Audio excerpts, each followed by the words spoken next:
बिस्मिल्लाहिर्रहमानिर्रहीम। अस्सलामु अलैकुम वरहमतुल्लाहि वबरकातुहू। ये वाक़या कौमे सबा का है। हज़ारों साल कबल अरब के जनूबी इलाके यमन में एक शहर सबा आबाद था, इसीलिए वो कौमे सबा कहलाती थी। अल्लाह ताला ने कौमे सबा को बेशुमार नेमतों से नवाजा था, मगर वो कौम अल्लाह की इबादत की बजाय कुफ्र व शिरक में मुब्तला थे। जानते हैं इस कौमे सबा के बारे में चंद बातें। अगर वीडियो अच्छी लगे तो प्लीज़ लाइक और शेयर कर दिया करें। सबा शहर नहायत सरसब्ज और खूबसूरत था। उस इलाके की आबो हवा बेहद साफ थी। ये इलाका हर तरह के जहरीले कीड़े मकोड़ों, मच्छर, मक्खी, सांप, बिच्छुओं से पाक था। मौसम नहायत मोतदिल, न गर्मी न सर्दी। जहाँ भी नज़र उठती लहलहाते खेत और फलों से लदे बागात नजर आते थे, और अगर कोई सर पर टोकरा लिए बागात में से गुजरता तो बगैर हाथ लगाए फलों से उसका टोकरा भर जाता था। ये कौम बड़ी खुशहाल थी, अमनो सुकून और आराम से जिंदगी बसर करती थी। नेमतों की कसरत और खुशहाली ने इस कौम को सरकश बना दिया था। ये कौम सूरज की पूजा करती थी। अल्लाह ताला ने इस कौम की हदायत के लिए 13 नबियों को भेजा। जब वहाँ के बादशाह शराजील बिन मालिक की मौत के बाद उसकी बेटी बल्कीस ने हुकूमत संभाली। मलका बल्कीस नहायत खूबसूरत और बेहद ज़हीन औरत थी। मलका बल्कीस ने यमन पर 9 साल हुकूमत की। उस वक्त बेशतर इलाकों में जितनी भी तजारत होती थी वो ज़्यादातर कौमे सबा के हाथ में थी। इसी वजह से कौमे सबा बेहद दौलतमंद थी, बल्कि यूनानी मौरखीन तो उसे दुनिया की सबसे ज़्यादा मालदार कौम कहते थे। ये ज़माना हज़रत सुलेमान अलैहिस्सलाम की नबूवत का था। अल्लाह सुब्हानहू व तआला ने हज़रत सुलेमान अलैहिस्सलाम को तमाम चरिंद परिंद, जन्नात और हवा पर हुक्मरानी अता की थी। परिंदों में हुदहुद आपकी फरमाबरदारी और खिदमत गुजारी में बहुत मशहूर था। एक मरतबा हज़रत सुलेमान अलैहिस्सलाम ने सफ़र के दौरान हुदहुद को हाजिर होने का हुक्म दिया। हुदहुद उस वक्त मौजूद नहीं था। उसके बगैर अतला गैर हाजिर होने पर आपको गुस्सा आ गया और आपने फरमाया, अगर हुदहुद ने गैर हाजिरी की माकूल वजह न बताई तो उसे सख्त सजा दूंगा।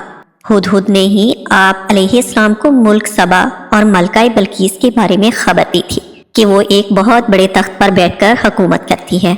उस तख्त में बहुत सारे ज़मर्द और कीमती जवाहरात जड़े हुए हैं, और बादशाहों के शान शान जो भी सरो सामान होता है वो सब कुछ उसके पास है।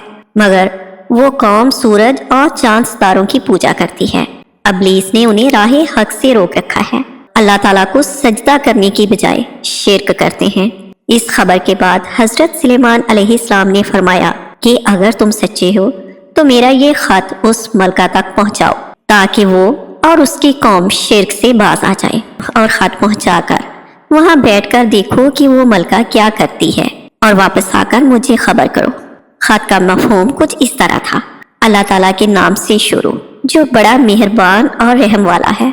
ये इज्जत वाला खत सुलेमान इब्ने दाऊद की जानब से मलका सबा बल्कीस की तरफ, जो हदायत की पैरवी करे उसके लिए सलामती है। मुझ पर गलबा की ख्वाहिश ना करो, मेरे मुकाबले में सरकशी इख्तियार ना करो, बल्कि फरमाबरदार और मती होकर मेरे पास आ जाओ। चनाचा हुदहुद खत लेकर गया और मलका बल्कीस की गोद में गिरा दिया। खत को पढ़कर मलका लर्ज गई। उसी वक्त उसने अपने अरकानी सल्तनत को इकट्ठा किया। खत सुनकर वो लोग तैश में आ गए और हज़रत सुलेमान अलैहिस्सलाम से जंग का इरादा जाहिर किया। मलका बल्कीस बेहद अक्लमंद थी। उसने अपने अमीरों और वजीरों को समझाया कि जंग मुनासिब नहीं है। खत से पता चल रहा है कि ये कोई आम शख्स नहीं है, बल्कि कोई बहुत ही अल्लाह का खास बंदा है। इसीलिए हमें हिकमत से काम लेना होगा। जंग करने से शहर वीरान और शहर के बाशिंदे ज़लीलो ख्वार हो जाएंगे। इसलिए मुनासिब है कि कुछ तहाइफ उनके पास भेज दूं।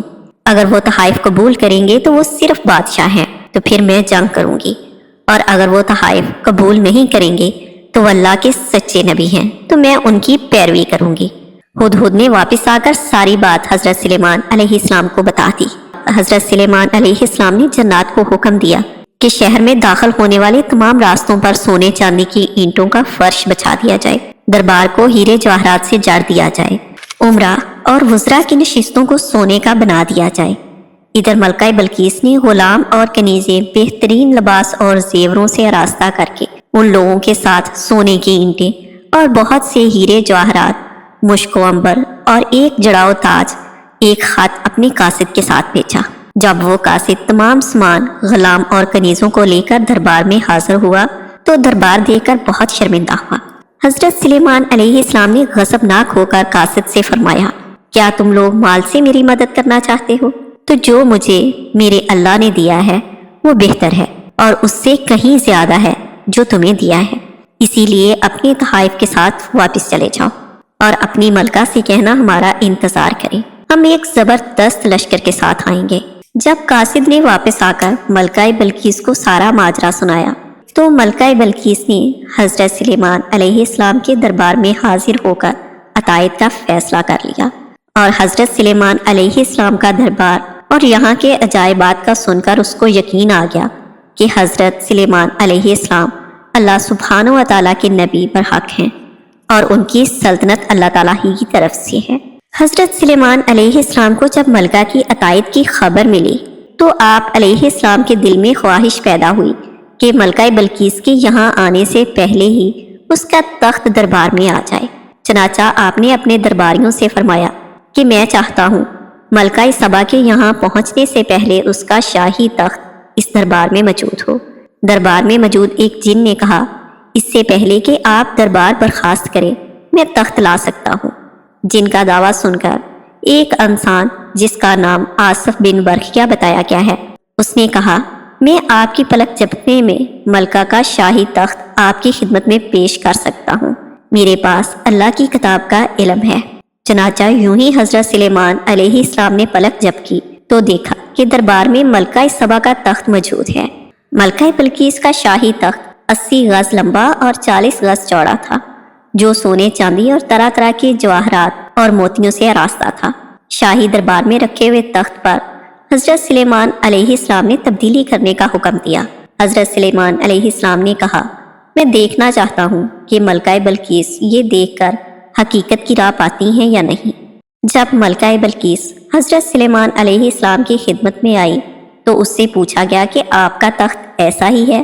ملکہ بلقیس نے جواب دیا، ایسا معلوم ہوتا ہے کہ یہ وہی ہے۔ ملکہ بلقیس نے اس کے ساتھ ہی کہا کہ میں مطیع و فرما بردار ہو کر حاضر ہوئی ہوں۔ پھر حضرت سلیمان علیہ السلام نے جنات اور کاریگروں سے ایک عالی شان محل تعمیر کروایا جو کہ آپ کی نوکی چمک اور اپنی عجیب و غریب دستکاری کی وجہ سے بے مثال تھا۔ اس میں داخل ہونے کے لیے صحن سے گزرنا پڑتا تھا۔ صحن کی جگہ ایک بڑا حوض کھدوا کر پانی سے بھر دیا گیا۔ حوض کے فرش کو آپ کینوں اور نفیس پتھروں کے ٹکڑوں سے بنوایا گیا کہ دیکھنے والے کی نگاہ دھوکہ کھا کر یقین کر لیتی کہ صحن میں شفاف پانی بہہ رہا ہے۔ چنانچہ جب ملکہ بلقیس قصر شاہی میں قیام کے لیے گئیں اور محل کے سامنے پہنچی تو دیکھا کہ شفاف پانی بہہ رہا ہے۔ پانی میں اترنے کے لیے کپڑوں کو پنڈی سے اوپر اٹھایا تو حضرت سلیمان علیہ السلام نے فرمایا کہ یہ پانی نہیں، سارا محل صحن چمکتے ہوئے آبکینوں سے بنایا گیا ہے۔